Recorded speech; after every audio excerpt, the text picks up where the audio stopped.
মা বাবা যারা এসেছেন, আপনার ছেলে মেয়ের যত্ন নেন। আপনার ছেলের মধ্যে যে কি পটেনশিয়াল আপনি জানেন না। আপনার এই ছোট্ট অবুজ ছেলেটাই আগামী দিনের শায়েখ আহমদুল্লাহ হবে। আপনার হেফজখানায় পড়া ওই ছোট্ট ছেলেটাই আগামী দিনের আল্লামা মামুনুল হক হবে। আপনার ওই ছেলেটা আমির হামজা হবে, আব্দুল হাই সাইফুল্লাহ হবে।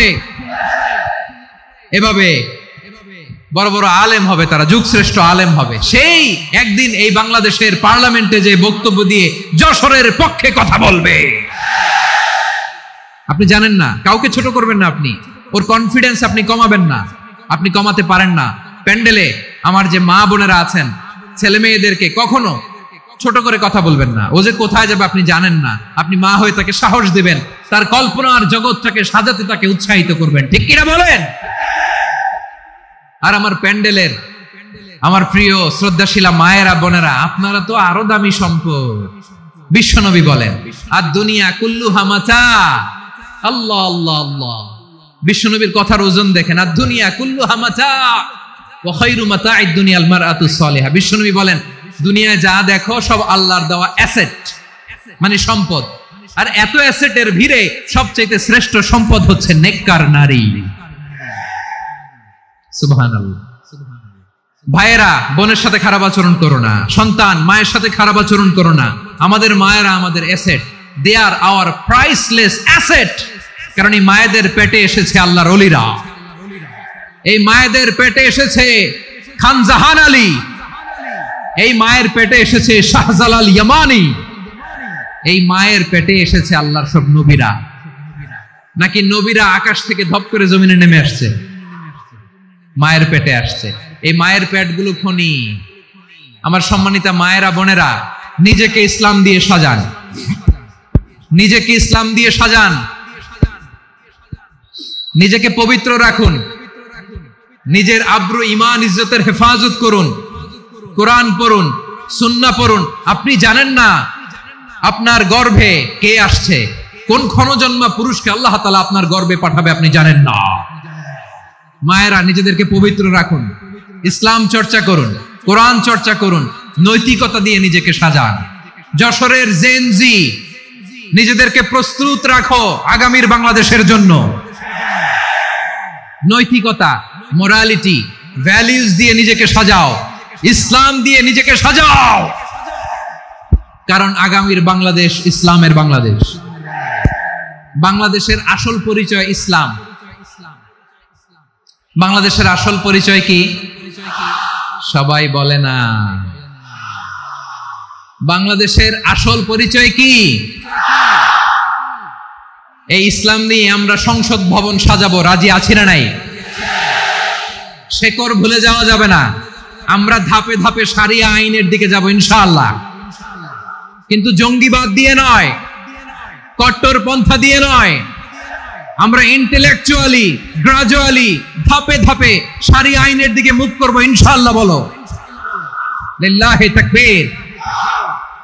এদেশের আসল পরিচয় সবাই বলে না, আওয়াজ করে। এদেশের আসল পরিচয়, এদেশে আজান শুনে সূর্য ওঠে শহর গ্রামে, এদেশে আজান শুনে সূর্য ডুবে সন্ধ্যা নামে, এদেশে সকল কাজে সবাই বলে বিসমিল্লাহ, এদেশে ভালো কিছু দেখে শুনে হাসি মুখে সবাই বলে মাশা আল্লাহ, সুবহানাল্লাহ সুবহানাল্লাহ সুবহানাল্লাহ সুবহানাল্লাহ সুবহানাল্লাহ সুবহানাল্লাহ সুবহানাল্লাহ সুবহানাল্লাহ।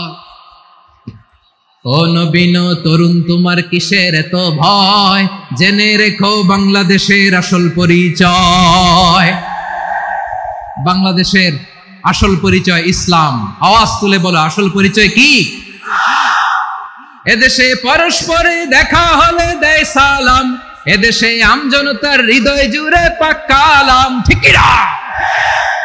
এদেশে বিপদ এলে সর্বজনে সর্বক্ষণে দোয়া পড়ে ইন্না লিল্লাহ সুবহানাল্লাহ সুবহানাল্লাহ সুবহানাল্লাহ সুবহানাল্লাহ।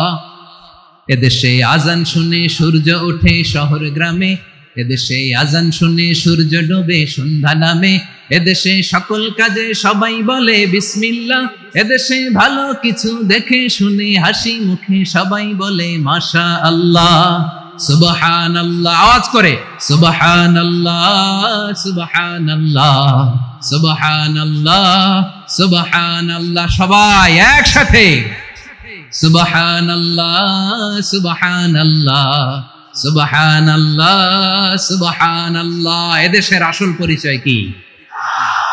আওয়াজ করে বলতে ভয় লাগে। এদেশের আসল পরিচয় কি?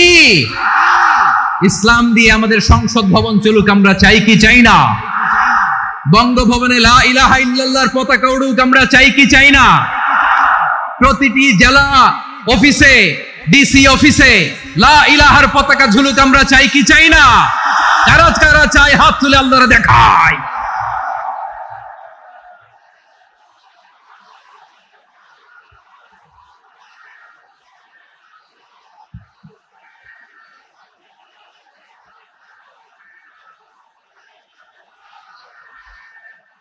মাশাআল্লাহ, মাশাআল্লাহ, মাশাআল্লাহ, মাশাআল্লাহ। যশোর, আওয়াজ করে বলো, ভালো মানুষ না খারাপ মানুষ? বুঝে বলছে তো? মানুষ ভালো হলে যে কত ভালো। এই মানুষকে যত্ন নিলে, মানুষকে মানুষ বানালে যে সে কি হতে পারে শুনবা? হ্যাঁ, নাকি মোনাজাত দিয়ে দিব? শুনবা? তাহলে থামতে হবে। থামো, আমি যখন বলবো থামো থামো, তাকবীরের সময় দিলে তাকবীর। থামো থামো। মানুষকে যত্ন নিলে, হ্যাঁ এদিকে এদিকে, ড্রোন নামায় ফেলো। হয়েছে, ড্রোনের ফুটেজ হয়ে গেছে, এবার ড্রোন নামায় ফেলো। আমার দিকে তাকাও। মানুষকে, তোমরা এদিক সেদিক তাকালে তো গুরুত্বপূর্ণ পয়েন্ট মিস হয়ে যাবে। এদিকে এদিকে, হ্যাঁ ঠিক আছে, এদিকে। মানুষকে যত্ন নিলে মানুষের মধ্যে যে আল্লাহ কি পটেনশিয়াল রেখেছে। আমি জাপানের দুইটা উদাহরণ দেই। জাপানের এইভাবে হবে, হয় বসো নয় পেছনে, কথা নাই, কথা তো বলাই যাবে না, হারাম কথা বলা। আজকে একেবারে চুপ, আজকের জন্য হারাম করে দিছে আমি, এই কিছু সময়ের জন্য একেবারে নিষিদ্ধ। জাপানের দুইটা উদাহরণ দেই, খেয়াল করে একটু শুনেন, বুঝবেন। আল্লাহ, 2022 সালে জাপানের সাথে জার্মানির খেলা, ফিফা ওয়ার্ল্ড কাপ 2022। এক পক্ষে জাপান, আরেক পক্ষে কোন দেশ? কথা শোনে নাই। এক পক্ষে কোন দেশ, আরেক পক্ষে সবাই। এক পক্ষে আরেক পক্ষে। ওই খেলায় জিতেছিল জাপান, জিতেছিল 22 সালের এই ফিফা ওয়ার্ল্ড কাপে। জাপান ফুটবল খেলায় জিতে, as a part of their celebration, তারা খেলার পরে পুরো স্টেডিয়ামটারে ক্লিন করে, the fan base of Japan. Lakh lakh মানুষ খেলা দেখতে যায়, তো এত ডাস্টবিনও তো নাই। তো যারা ডাস্টবিনে জায়গা পায় নাই, তারা এই যে চকলেটের প্যাকেট, পানির বোতল, চিপসের প্যাকেট তারা এদিকে সেদিকে রেখে দিয়েছে। জাপানের ভক্তরা, জাপানের ফলোয়াররা, as a part of their celebration, তারা খেলার পরে পুরো স্টেডিয়ামের সব ময়লা আবর্জনা ক্লিন করে তারপরে বিদায় নিয়েছে। তাদেরকে কি ক্লিন করার দায়িত্ব দেয়া হয়েছিল? এই যশোর, জাপানের যে ছেলেরা খেলা দেখতে গেছিল, ওদেরকে কি ক্লিন করার দায়িত্ব দিছিল? তারা কি স্টেডিয়ামের পরিচ্ছন্নতা কর্মী? তাদের আকল, তাদের সিক্স সেন্স তাদেরকে বলেছে। ছোটবেলা থেকে জাপান গভর্নমেন্ট ওদেরকে এত পরিচ্ছন্নতা শেখায়, ক্লিনলিনেস অ্যাওয়ারনেস ক্যাম্পেইন করায়। ক্লাসে আমি দেখেছি, ক্লাসে নিজের বেঞ্চ নিজে মুছে, ক্লাসের মাঝখানে একটা সময় দেয়, নিজের টেবিল নিজে মুছে, নিজের ক্লাসরুমটা নিজে পরিষ্কার করে। রাস্তাঘাটে একটা ধুলা নাই, ময়লা নাই, একটা টিস্যু নাই। খেলার পরে গোটা বিশ্বকে তাক লাগিয়ে দিয়েছে। জাপানের ফ্যানরা সবার রেখে যাওয়া গার্বেজ, টিস্যু, বোতল পরিষ্কার করে তারপরে স্টেডিয়াম থেকে বিদায় নিয়েছে। আমরা কেন এমন হইতে পারলাম না? আমরা কেন এমন হইতে পারলাম না? জাপানের যারা এগুলো করছে, ওদের 3টা করে চোখ না? চোখ তো 3টা, জাপানো লাগো। জাপানো লাগো, হাত তো 4টা, কান তো 6টা। হ্যাঁ, নাকি আমার মতো 2 হাত 2 কানওয়ালা মানুষ? চোখে দেখলে ওটা মানুষ না। চিন্তা করছেন? তার মানে জাপানিজদেরকে যে গ্রুমিং করে শিখানোর মাধ্যমে পরিচ্ছন্ন বানানো গেছে, ওরা যেমনি মানুষ আমরাও মানুষ, আমাদের সন্তানদেরকে শেখালে তারাও পারবে। পারবে কিনা? 2 নম্বর উদাহরণ বলি। চট্টগ্রাম ফেনীতে যারা গিয়েছেন, মেঘনা গোমতী ব্রিজ প্রকল্প নাম শুনছেন? মেঘনা একটা ব্রিজ পার হওয়া লাগে। এই মেঘনা গোমতী, এখানে 3টা ব্রিজ কাঁচপুর সহ, এই 3টা ব্রিজের নির্মাণ কাজ, রেনোভেশনের কাজ দেয়া হয়েছিল জাপানের একটা কোম্পানিকে। কাকে? জাপানের কোম্পানি। নির্মাণ শেষে 738 কোটি টাকা বেঁচে গেছিল, এটা গভর্নমেন্টের হাতে দিয়ে তারা বিদায় নিয়েছে। কত টাকা? 738 কোটি টাকা। যত প্রাক্কলিত ব্যয় নির্ধারণ করা হয়েছে সব টাকা সরকার, তৎকালীন সরকার 2019-এর সরকার, কারা ছিল তো জানেন? এই 2019-এর সরকার তাদেরকে দিয়েছে। তারা রিনোভেশন নির্মাণ শেষে 738 কোটি টাকা অতিরিক্ত বেঁচে গেছিল, এটা আবার গভর্নমেন্টের হাতে বুঝাই দিয়ে তারা বিদায় নিচ্ছে। আমরা কেন এমন হইতে পারলাম না? জাপানের ওরাও মানুষ, আমরাও মানুষ, তার মানে মানুষে মানুষে পার্থক্য আছে না নাই? আচ্ছা, জাপানের 2টা উদাহরণ দিলাম, এবার আমার দেশের 2টা উদাহরণ দিব না? হ্যাঁ, বাংলাদেশের 2টা উদাহরণ দেয়। 1 নম্বর উদাহরণ, গত সপ্তাহে আপনারা জানেন কক্সবাজার আমার একটা প্রোগ্রাম ছিল, তো হেলিকপ্টারে গিয়েছিলাম। ফেনী জেলা যখন পার হচ্ছি, আমি দেখলাম 3টা উইন্ডমিল চিনেন তো? বিশাল পিলার, 3টা-4টা পাখা থাকে। বায়ু বিদ্যুৎ কেন্দ্র, বাংলাদেশের প্রথম বায়ু বিদ্যুৎ কেন্দ্র এটা। মুহুরী প্রজেক্ট বলে এটা সম্ভবত, মুহুরী প্রজেক্ট। তো সাগরের বাতাসের ঝাপটায় এটা ঘুরে এনার্জি হয়, ইলেকট্রিসিটি উৎপাদন হয়। তো আমি পাইলটকে বললাম, ভাই এগুলো থেকে কেমন ইলেকট্রিসিটি উৎপাদন হয়? কয়, হুজুর একটু হয় না, কিছুই হয় না। কিছুই হয় না মানে? বলে, হুজুর বাংলাদেশে যত উইন্ডমিল আছে এটার পাখা একটাও ঘুরে না। আল্লাহ, বলেন কি? তাহলে যে কোটি কোটি টাকা ব্যয় করে যে উইন্ডমিল, কয় হুজুর ভিতরে ফিটফাট, উপরে ফিটফাট, ভিতরে সদরঘাট। তার মানে কোটি কোটি টাকা দিয়ে এই উইন্ডমিল বানায়, এখানে কিছু নাই। দুর্নীতির আড্ডাখানা, আখড়াখানা বাংলাদেশ, ঠিক কিনা বলেন? আয় রে, জাপানিজরাও মানুষ, আমরাও মানুষ। আমার এক নিকটাত্মীয় সরকারি চাকরিজীবী, উনি আমাকে বললেন, বাংলাদেশের আর একটা উদাহরণ দিই। উনি আমাকে বললেন যে প্রতি বছর আমাদের অফিসের ফার্নিচার চেঞ্জ করে। বললাম, প্রতি বছর ফার্নিচার চেঞ্জ করে কেন? বলে যে ফার্নিচার নতুন পারচেজ করলেই তো এখানে টাকা, নতুন কিনতে পারলেই টাকা, নতুন উন্নয়নের সবক শোনাতে পারলেই টাকা। প্রথম আলোর রিপোর্ট, কি আলো? প্রথম আলোর রিপোর্ট, গত 15 বছরে উন্নয়নের নামে লুটপাট হয়েছে প্রায় 3.25 লাখ কোটি টাকা। কার রিপোর্ট? আমাদের বানানো কথা। প্রথম আলোর রিপোর্ট। গত 15 বছরে কারা ছিল জানেন তো? হ্যাঁ, শুধু ওনাদেরকেই দোষ দিয়ে লাভ নাই। স্বাধীনতার পর থেকে শুধু শাসকের হাত বদল হয়েছে, আমরা কিছু পাই নাই, ঠিক কিনা বলেন? শুধু ওনাদের দোষ দিয়ে কি লাভ? একদল খাইছে, আরেক দল খাওয়ার জন্য রেডি হয়ে আছে। আমরা এরকম চাই না। আমরা চাই স্বাধীন সার্বভৌম বাংলাদেশ। আমরা চাই দুর্নীতিমুক্ত বাংলাদেশ। আমি নিউজটা যে কতবার পড়লাম, এটা কি সম্ভব? 3.25 লাখ কোটি টাকা লুটপাট, মানে লুটপাট করতে করতে এদেশের জনগণকে ফুটপাতে বসায় দিচ্ছে। প্রিয় ভাইয়েরা, জাপানের মানুষও মানুষ, আমরাও মানুষ। সিদ্ধান্ত আপনার, কোন মানুষ হবেন, ভালো মানুষ না খারাপ মানুষ? আজকের আলোচনার বিষয় হচ্ছে মানব সম্পদের উন্নয়ন, human resource development. It's a process to increase the capacity of knowledge, skill, capacity of the people of a country. একটা দেশের মানুষের জ্ঞান, তাদের দক্ষতা কি করে বাড়ানো যায়, বাড়িয়ে দেশের উন্নয়ন করানো যায়, এটাই হচ্ছে মানব সম্পদ উন্নয়নের মূল কথা। তাহলে মানব সম্পদ হচ্ছে একটা দেশের সবচাইতে শক্তিশালী পুঁজি। প্রাকৃতিক সম্পদ, খনিজ সম্পদের চেয়েও দামি হচ্ছে মানব সম্পদ। আমার প্রিয় যশোর, প্রাকৃতিক সম্পদ, খনিজ সম্পদের চেয়ে দামি সম্পদ কি সম্পদ? আল্লাহ তাআলা দয়া করে আমাদেরকে এই মানব সম্পদ দিয়েছেন। আসুন আমাদের এই মানুষগুলোকে আমরা সোনার মানুষ বানাই। রাজি আছেন তো সবাই? রাজি আছেন? মানুষ পারে না এমন কোনো কিছু নাই, চাইলে সব পারে। এজন্য মানুষকে তারবিয়া দিতে হবে, যথাযথভাবে তাদেরকে গড়তে হবে। আসুন আমরা সিরাতের আয়নায় বিশ্বনবীর জীবনী থেকে দেখি তিনি কিভাবে হিউম্যান রিসোর্সকে ম্যানেজ করতেন। যদি আপনাদের সময় হয় দু একটা উদাহরণ দিয়ে আজকে আমি আমার আলোচনার বিদায় নিব। হবে সময় হবে কয়েক মিনিট? হ্যাঁ, শান্ত থাকবেন তো? শান্ত থাকবা? হ্যাঁ ঠিক আছে। এই ধাক্কার মধ্যে ঢুকছে, এবার মজা বুঝতেছো তো? হ্যাঁ, মানা করছিলাম না? ঠিক আছে, টের পাও। হ্যাঁ ঠিক আছে।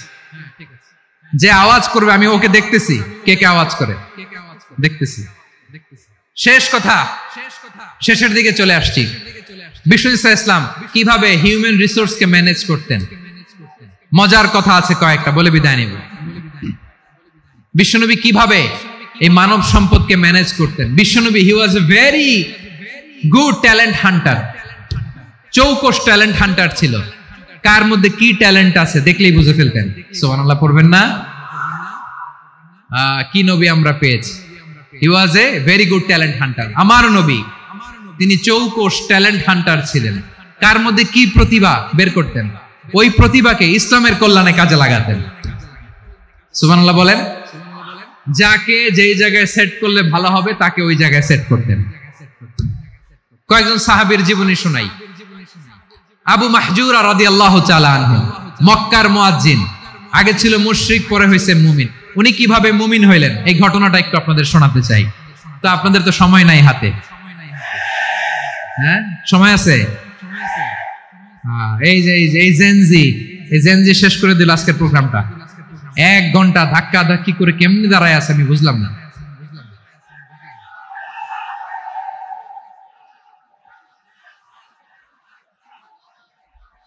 না না, তাকবির না, তাকবির না, চুপ করতে হবে। What I need, you stop. Just shut up. চুপ। হ্যাঁ ঠিক আছে, এভাবে। আবু মাহজুরা রাদিয়াল্লাহু তাআলা আনহু কিভাবে মুসলিম হলেন আওয়াজ করে শুনেন। হুনাইনের যুদ্ধ 8ম হিজরি, বিশ্বনবী সাল্লাল্লাহু আলাইহি ওয়াসাল্লাম হুনাইনের যুদ্ধ শেষে ফিরতেছেন। পথিমধ্যে বেলাল রাদিয়াল্লাহু তাআলা আনহু, এই যে আবার কথা, আয় রে আল্লাহ রে, এখানে ধাক্কা ধাক্কি কেন? চলে যাও, পেছনে যাও, যাও পেছনে যাও। কি আজীব তামাশা! যেখানে যায় এখানে ধাক্কা ধাক্কি, মারামারি, গায়ের উপরে কাঁধের উপরে, শাউটিং। অনেক গুরুত্বপূর্ণ কথা পয়েন্ট করে নিয়ে আসি যে বলবো, এই শাউট করার কারণে প্রোগ্রামটাই নষ্ট করে দেয়। আসছে আমার ভালোবাসা দেখাইতে, প্রোগ্রামটাই শেষ করে দিয়ে চলে যায়। স্টপ। আবার কথা বল, স্টপ। হুনাইনের যুদ্ধে 8ম হিজরি। কত হিজরি? সবাই বলেন না একটু, কত হিজরি? 8ম হিজরিতে হুনাইনের যুদ্ধে রাসূল সাল্লাল্লাহু আলাইহি ওয়াসাল্লাম ফিরে আসতেছেন মদিনায়। পথিমধ্যে বেলাল রাদিয়াল্লাহু তাআলা আনহু আযান দিচ্ছেন। কি দিচ্ছেন? তো পাশে ছিল মুশরিকদের একটা পল্লী, কিছু মুশরিক তরুণ, কিছু অমুসলিম কিশোর, তারা আযানকে ব্যঙ্গ করতেছে। আমাদের বাংলায় মুখ ভেঙ্গানো বলে আর কি। বেলাল রাদিয়াল্লাহু তাআলা আনহু আযান দিচ্ছেন, ওই বাচ্চাগুলো মুশরিক, তো ওরা আযানকে ব্যঙ্গ করতেছে, বিকৃতি করে ওরাও আযান দিচ্ছে। উদ্দেশ্য হচ্ছে আযানকে নিয়ে ঠাট্টা করা। উদ্দেশ্য কি? ঠাট্টা করা। ব্যাপারটা মনে কষ্ট পাওয়ার মতো ব্যাপার না? কিন্তু বিশ্বনবী ওইখানে দেখেন কি খুঁজলেন। বিশ্বনবী খেয়াল করলেন অমুসলিম কিশোরদের মধ্য থেকে একটা কিশোরের গলাটা বড় দরাজ গলা, কণ্ঠটা বড় সুন্দর। খেয়াল করে দেখলেন যে কিছু কিশোর বেলালের আযানকে ব্যঙ্গ করে, বিকৃতি করে, কিন্তু একজনের কণ্ঠ দেখতে পাচ্ছেন না এত দূরে, কিন্তু কণ্ঠটা বড় সুন্দর, দরাজ গলা। বিশ্বনবী সাহাবীদেরকে বললেন, ধরো এগুলারে, ধরো। সবগুলারে ধরে বিশ্বনবীর সামনে আনা হলো। ওরা হাঁটু গেড়ে বসলো। বিশ্বনবী বললেন, তোমাদের মধ্যে কে যেন ব্যঙ্গ করে আযান দিচ্ছিল, তার গলাটা বড় উঁচু, গলার বেসটা বড় মজবুত, মেলোডিয়াস, সুমধুর কণ্ঠ। কে? আবু মাহজুরা বলে, আমার বন্ধুরা সবাই আমার দিকে আঙ্গুল দেখায়, আমি পড়ে গেছি বিপদে। রাসূল সাল্লাল্লাহু আলাইহি ওয়াসাল্লাম বাকি অমুসলিম তরুণদেরকে ছেড়ে দিলেন, বললেন তোমরা যাও। এবার আবু মাহজুরারে পাইছে। আবু মাহজুরার চুলের মধ্যে হাত দিলেন বিশ্বনবী, মাথায় হাত দিয়ে বললেন, এবার আযান দাও দেখি। আবু মাহজুরা বলে, আমি তো আযান দিতে জানি না। কারণ আমি তো বেলালেরটা শুইনা দিছি, আমার তো মুখস্থ নাই, আমি তো আজান দিতে জানি না। বিষ্ণু বললেন, জানো না? তাহলে আসো, আমি তোমারে শিখাই দেই। সুবহানাল্লাহ পড়ো। আবু মাহজুরা হাঁটু গেড়ে বসে বিশ্বনবীর মুবারক হাত আবু মাহজুরার চুলের মধ্যে। বিশ্বনবী আজানের মুআল্লিম, আবু মাহজুরাকে বলতেছে, ঠিক আছে তোমারে শিখাই দিচ্ছি, আমি যা যা বলবো আমার সাথে সাথে বলো, পারবা? আবু মাহজুরা বলে, পারবো। বিশ্বনবী আজান দিচ্ছেন, মাথায় হাত দিয়ে আল্লাহু আকবার,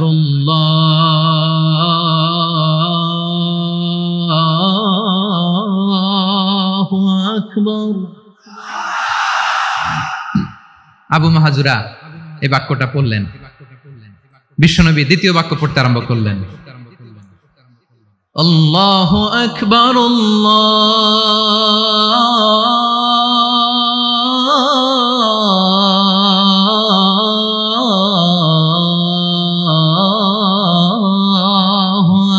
আকবার। আবু মাহজুরা এই বাক্যটা বললেন। বিশ্বনবী আবু মাহজুরার মাথার মধ্যে হাত দিয়ে তৃতীয় বাক্য বললেন, আশহাদু আল্লা ইলাহা ইল্লাল্লাহ।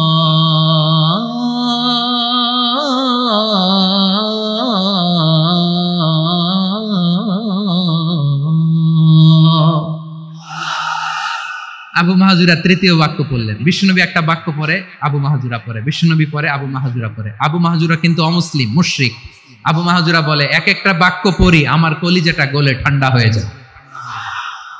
এতদিন মোহাম্মদকে গালি দিতাম, এখন মোহাম্মদ আমার মাথায় যখন হাত রাখছে আমার সারা শরীর ঠান্ডা হয়ে গেছে। বিশ্বনবী আজান শিখাচ্ছেন, একটা একটা বাক্য পড়ে আবু মাহজুরাও পড়ে, বিশ্বনবী পড়ে, আবু মাহজুরাও পড়ে। পুরো বাক্যগুলো যখন শেষ, আজান শেষ, আবু মাহজুরাও যখন পুরো আজান পড়লেন, আবু মাহজুরা বললেন, এতদিন মোহাম্মদের চেহারা দেখলে আমার ঘৃণা লাগতো, আজ থেকে মোহাম্মদের চেহারার চেয়ে প্রিয় চেহারা আমার কাছে নাই। আবু মাহজুরা বললেন, ও মুহাম্মদ, আজানের বাক্য তো আপনি আমারে শেখালেন, এখানেই শেষ করবেন না, আপনি আমারে পড়ায় দেন লা ইলাহা ইল্লাল্লাহু মুহাম্মাদুর রাসূলুল্লাহ সাল্লাল্লাহু আলাইহি ওয়াসাল্লাম। বিশ্বনবীর সাথে দাঁড়িয়ে উনি শাহাদা পড়ে মুসলমান হয়ে গেলেন। এবার আবু মাহজুরা বলে, ইয়া রাসূলুল্লাহ, ইয়া হাবিবাল্লাহ, আমি মুমিন হয়েছি, মুসলমান হয়েছি।